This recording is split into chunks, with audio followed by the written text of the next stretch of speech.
What's this now? It activated a new interface. I wonder what it's monitoring. Hey guys, this is Cass from the future, and I'm just going to tell you right now that I'm probably not going to be doing any commentary in this one, mostly because the first 15 minutes or so is just me failing over and over and over, and it got very frustrating. I also am not feeling well today, so that's another big thing. The second half of this episode, though, there's a lot of exposition as well, and there's a lot of, basically, you're getting a lot more background into the story itself, so I'll save my actual commentary section for the next episode. Just enjoy what you're seeing, guys, and enjoy my failures, I suppose. I guess it could be worse. I finally ended up getting it, but enjoy me failing repeatedly.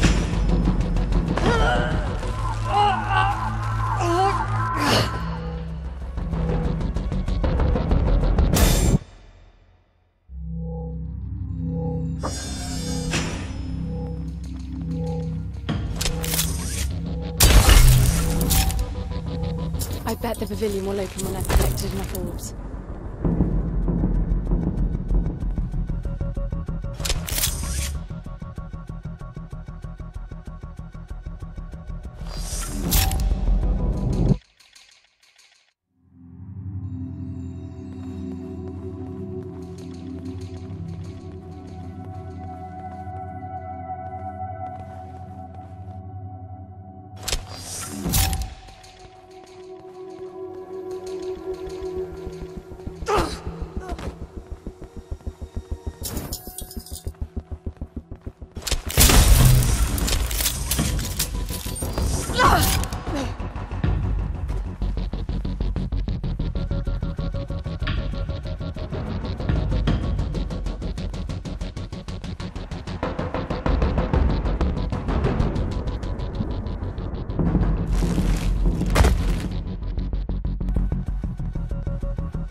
Only 4 more to go.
Only one left.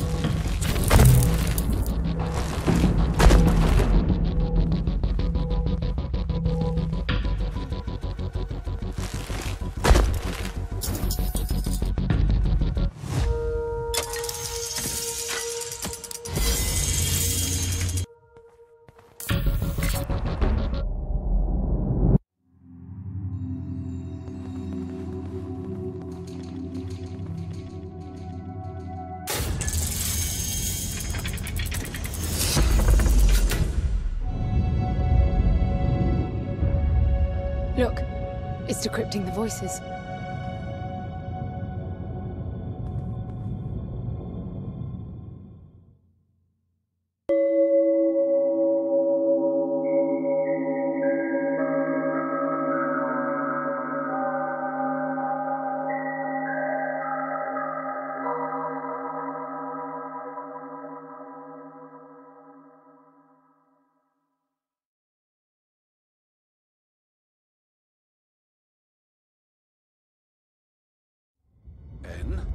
The lift is slowing. You've traveled 55 kilometers.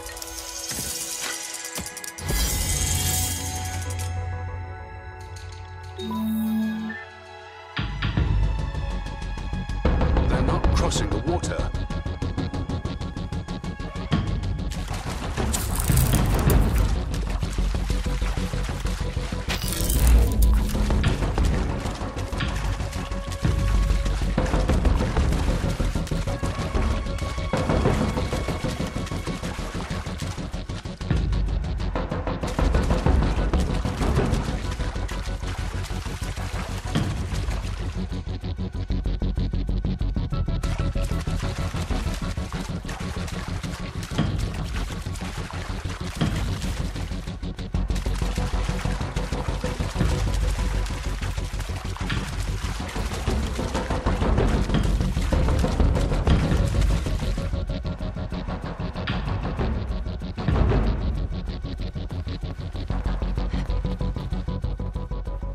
I wonder if it's edible. I'm starving.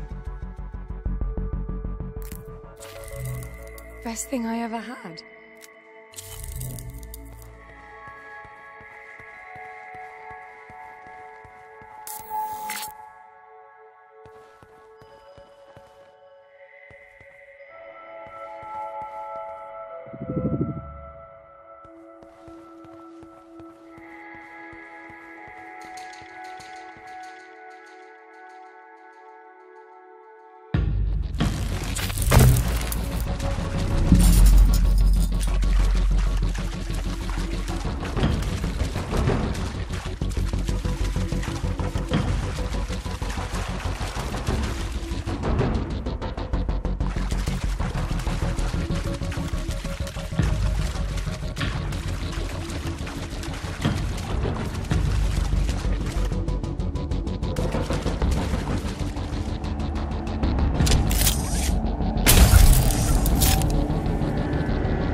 They don't mind the water anymore.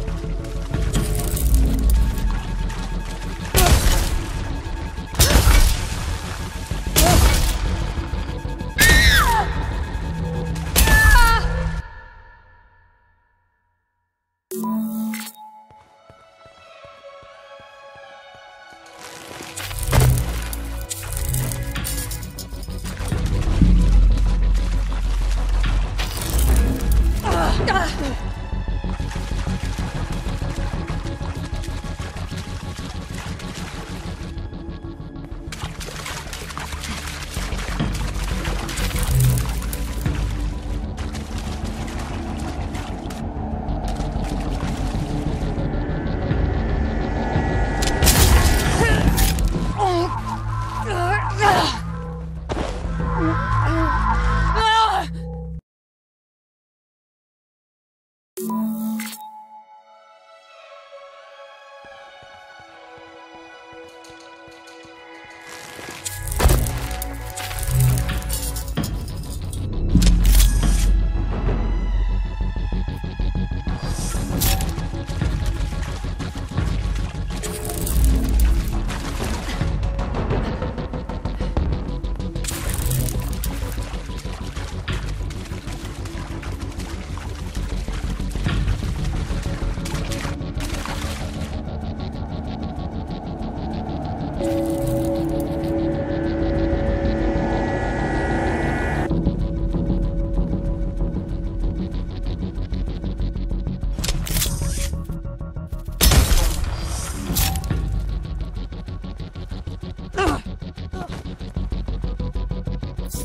don't mind the water anymore.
They don't mind the water anymore.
They don't mind the water anymore.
They're getting more capable after every blackout. I think there's more to it. I have a weird feeling that the palace is registering my moves with those icy holographs, then using the information to improve the abilities of those things. A little far between the dots there, En. I just feel like there's some strange rhythm to it. A warped set of rules. You are definitely disposed to find meaning where there is none. As you say, it's in your genes.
They do what I do.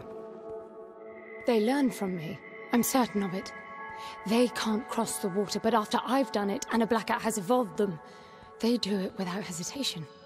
And you saw how they were trapped behind the doors, pacing to get to me, and after I opened a few and a blackout, it was second nature to them.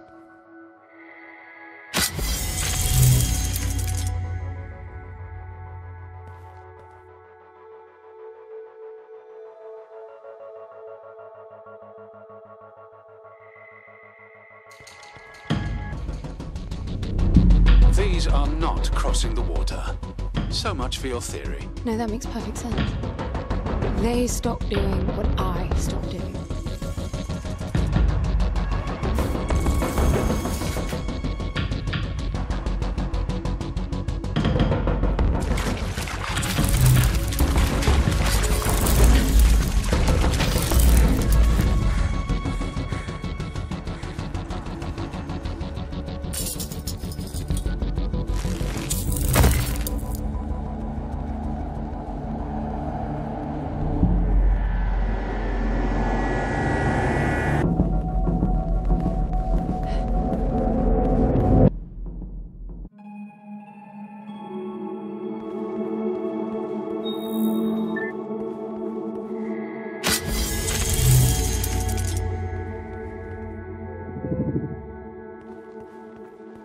curious to learn more about that theory of yours. The one where everything makes perfect sense. Don't you see it? They unlearn as well. It's all tied to the blackout cycles. When the lights are on, the palace keeps track of my actions, registering what I do with those icy ghosts.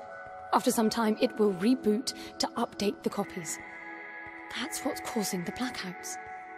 I get no ghosts when the lights are out. So my guess is that the palace is blind while it's rebooting. When the lights come back on, their abilities match my actions from the previous light cycle. Well, that would explain why they wouldn't cross the water up there. I didn't touch any water in the light cycle before I reached them. They echo your behavior. Yes, echoes. That's exactly what they are.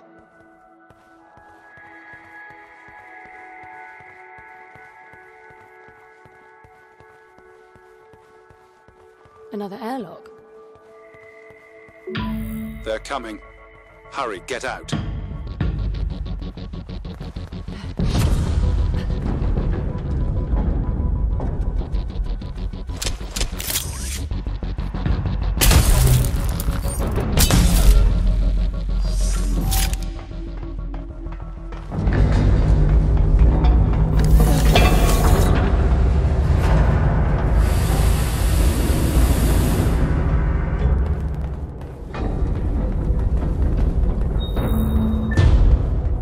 The sphere just turned off. That means the echoes are not coming, right? You sound like naming them explains everything. To me, the logic of it all only makes the whole thing more absurd. Someone intentionally designed it to be this way. I expected there'd be some obstacles to getting Foster back. You were prepared for this? In your training, I mean. Gods no. Gramps did talk of great challenges and equally great rewards, but well, I doubt he knew this is what it meant. You admit he was wrong? Yes and no. I think he managed to find the words, but not their meaning.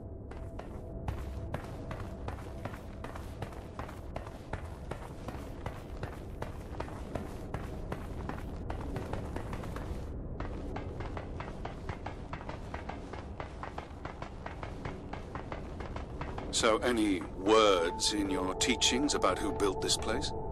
That's the thing. None of us ever knew this place existed. He always gestured at a walled enclosure in the uppermost garden when he talked about the palace. I think we all imagined splendid halls filled with the chosen ones who mastered a self-control so deep it could overcome even death. So he lied to you? He just didn't get into the specifics. If we passed the trials all the way to the upper terrace, we would be granted access to the passage. The ones who entered never returned to tell. The translation? I know that now. Back then, we all thought the passage meant the final test. The big one this time. The flesh and the soul shall enter the palace through separate doors. Only the strong of mind and body will again reunite as whole. We'd seen Resourcefuls break during training. Minds or bodies hurt beyond repair. I can see why you would all strive for that. That wasn't the selling point. The challenge and reward stuff was.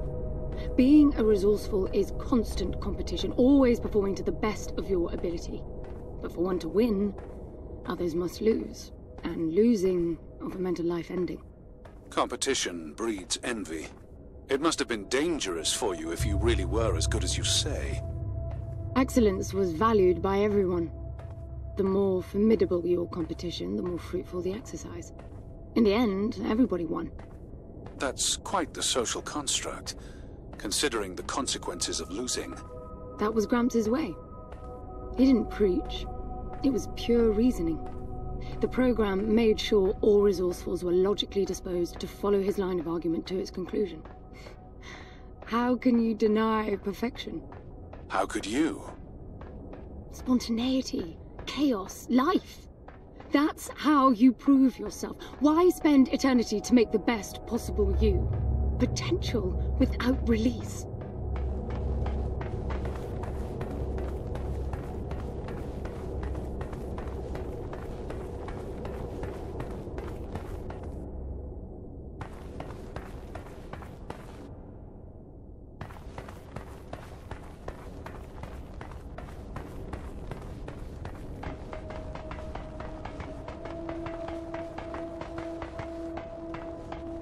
back inside, I guess.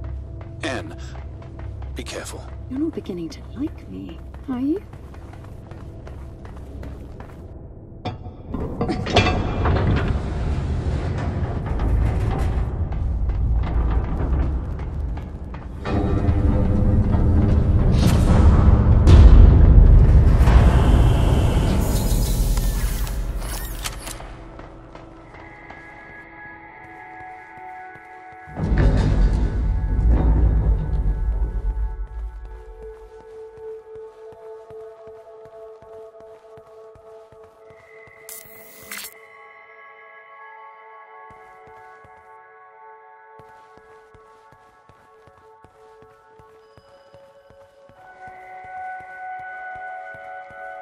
What's that strange archway? It's a suspended Y field. Never seen a vertical one before. It looks like you're supposed to pass through. What does it do? Shouldn't do anything. It's self-contained.